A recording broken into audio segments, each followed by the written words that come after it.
नमस्कार। माली समाचार हिंदी में आपका स्वागत है। मैं दिनेश माली।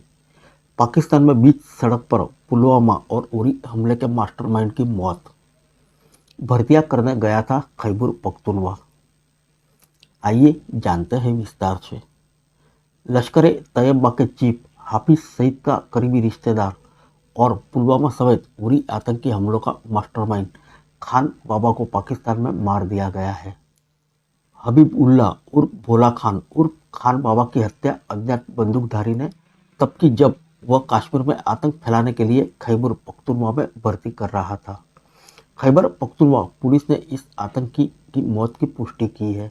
मारा गया आतंकी पाकिस्तान के पूर्व सांसद दाबर खान कुंडी का चचेरा भाई था। खान बाबा और हबीबुल्लाह उर्फ भोला खान के मौत के बाद लश्कर ए तैयबा के आतंकी की मौत का सिलसिला बदस्तूर जारी है। इस आतंकी हत्या के साथ ही पाकिस्तान में अब तक 23 आतंकियों को अज्ञात बंदूकधारियों ने हत्या कर दी है।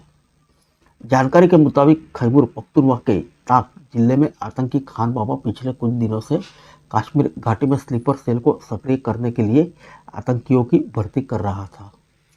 खुफिया सूत्रों से जुड़े अधिकारियों का कहना है कि घाटी में लगातार कमजोर हो रहे लश्कर ए तैयबा जैसे तमाम आतंकियों और उनके संगठनों की कमजोर पकड़ के चलते ही वह स्लीपर सेल को एक्टिव करना चाहता था। इस सिलसिले में खैबर पख्तूनवा के टोंक जिले से 37 लोगों को भर्ती करने की जिम्मेदारी खान बाबा उर्फ भोला खान उर्फ हबीब उल्लाह ने ली थी। बताया जा रहा है कि वह अब तक 8 लोगों को ट्रेनिंग देकर स्लीपर सेल के सक्रिय सदस्य के रूप में पीओके से लेकर घाटी में भेजने की फिराक में था। इसी आतंकी भर्ती प्रक्रिया के दौरान ही लश्कर ए तैयबा के आतंकी की अज्ञात बंदूकधारियों ने गोली मारकर हत्या कर दी है। केंद्रीय खुफिया एजेंसी से जुड़े सूत्र बताते हैं कि मारा गया आतंकी लश्कर ए तैयबा के चीफ हाफिज सईद का करीबी रिश्तेदार भी था। इसके अलावा आतंकी खान बाबा उर्फ भोला खान उरी हमले की योजना बनाने के साथ साथ उसको अंजाम देने के अंतिम चरण तक में उसका पूरा योगदान था। यही नहीं, पुलवामा में हुए हमले के पीछे भी हाफिज सईद के साथ इस आतंकी की महत्वपूर्ण भूमिका थी। केंद्रीय खुफिया एजेंसी से जुड़े सूत्रों का कहना है कि नगरोटा जम्मू मुठभेड़ में यह आतंकी शामिल था। इसके अलावा आतंकी हबीबुल्लाह कश्मीर घाटी में लगातार घुसपैठ कर माहौल खराब करने की कोशिश भी करता था। बड़े आतंकी हमले के पीछे यही आतंकी की भर्ती कर रहा था। खुफिया एजेंसी से जुड़े सूत्र बताते हैं कि इस बार यह कश्मीर घाटी को अशांत करने के लिए खैबर पख्तूनवा से आतंकियों की भर्ती का अभियान चला रहा था। मिली जानकारी के मुताबिक खान बाबा कुछ समय से घाटी में अपने आतंकी नेटवर्क को फिर से सक्रिय करने की फिराक में था।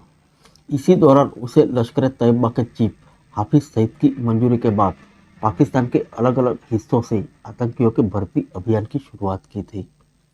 बताया यह भी जा रहा है कि वह अगले 3 महीने के भीतर चुने गए आतंकियों को आईएसआई और सेना के प्रशिक्षण केंद्र में भेजने वाला था। यहाँ से उन्हें हथियार के साथ साथ घाटी के भीतर घुसपैठ करने के अलावा पीओके के मुजफ्फराबाद में बैठकर आगे की रणनीतियों पर काम करना था। रक्षा मामलों के जानकारों का कहना है कि पाकिस्तान के भीतर अब तक 23 उन आतंकियों की हत्या हो चुकी है जो लगातार भारत पर निशाना साधते रहे।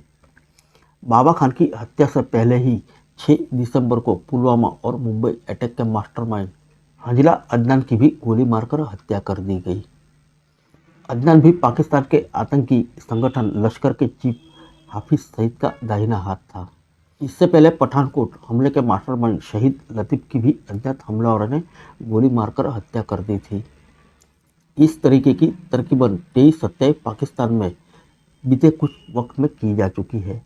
रक्षा मामलों के विशेषज्ञों का कहना है कि यह हत्याएं पाकिस्तान की सेना और आईएसआई अपने मकसद के लिहाज से करती है। फिलहाल पाकिस्तान में लगातार अज्ञात हमलावरों को निशाना बना रहे आतंकियों के चलते आतंकी संगठन में भी खौफ और दहशत है।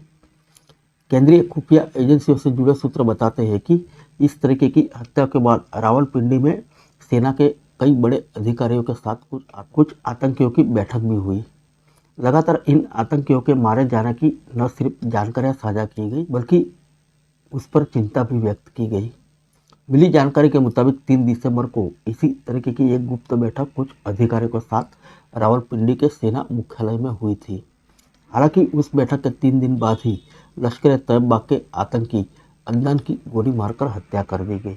इस हत्या के ठीक 12 दिन बाद पुलवामा और उरी के हमले में शामिल आतंकी खान बाबा की फिर एक अज्ञात हमलावर ने गोली मारकर हत्या कर दी है। फिर मिलेंगे अगले बुलेटिन में अन्य किसी खबर के साथ। तब तक के लिए इजाज़त दीजिए। नमस्कार।